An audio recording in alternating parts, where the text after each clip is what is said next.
community development and community partnerships and like really bridging the gap within our community is specifically what we do.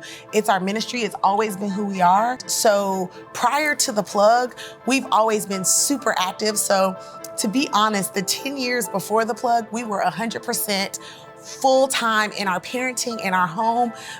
We worked jobs in production, but that wasn't our driver. Our driver was working miracles in the lives of our children and in the lives of children that were connected to us. So we were always on the front line in our communities, in our schools, making sure that full engagement was possible, not just for us on behalf of our kids, but really on behalf of communities, bridging communities together. That's always been at the core of who we are and what we do. So we have a program that we do with the kids, and I'll be honest with you, when we get these kids, they don't know each other. And we often see kids in new environments, they don't speak to each other, and if they do, it's very much in passing. And so, but what I noticed, I started doing this thing with them in the podcast studio where we started having these conversations. And I would teach the kids how to have conversations with each other. And so it was interesting because you begin to learn so much about these kids. And you learn things about kids that sometimes you realize that the parents don't know.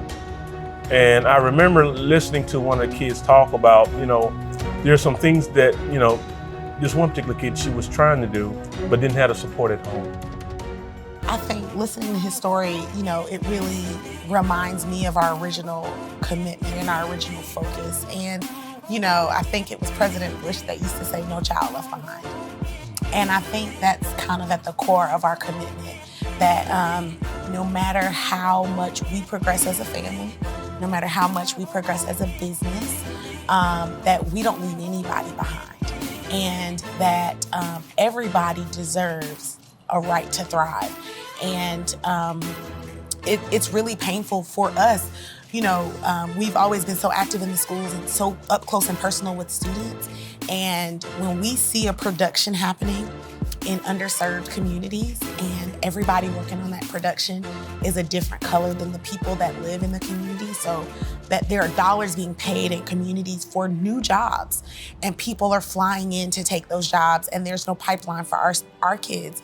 It's a pain point for us because we see ourselves as those kids that had, like he said, incredible aptitude and incredible potential, but there wasn't a pathway for us and there wasn't an open door for us and there wasn't anyone looking back to extend that helping hand. And so that's who we want to be.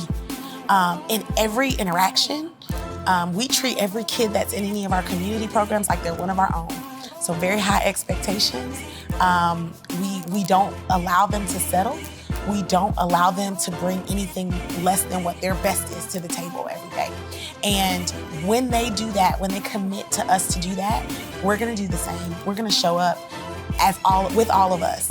We're gonna show up with our whole selves and every experience and every ounce and morsel of energy we have, because we understand that we can be the pipeline, the plug, that we can be the pathway, that we can be the person to open the door to let so many other people in.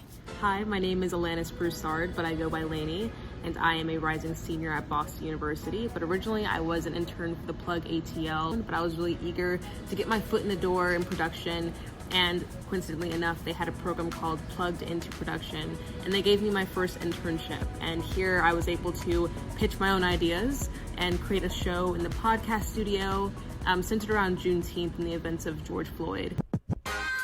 Get ready to have your voice be amplified. Episode 1, The Chains in Our Culture, Part 1.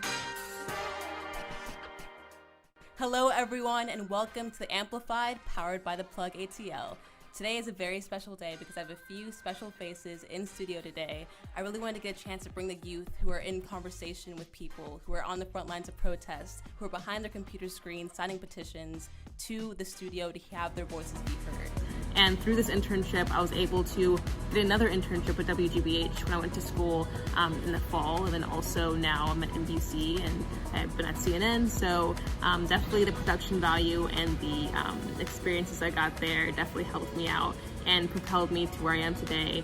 And now in my career, I aspire to be a broadcast journalist, and that was only possible by the amazing foundation the Plug ATL had for me.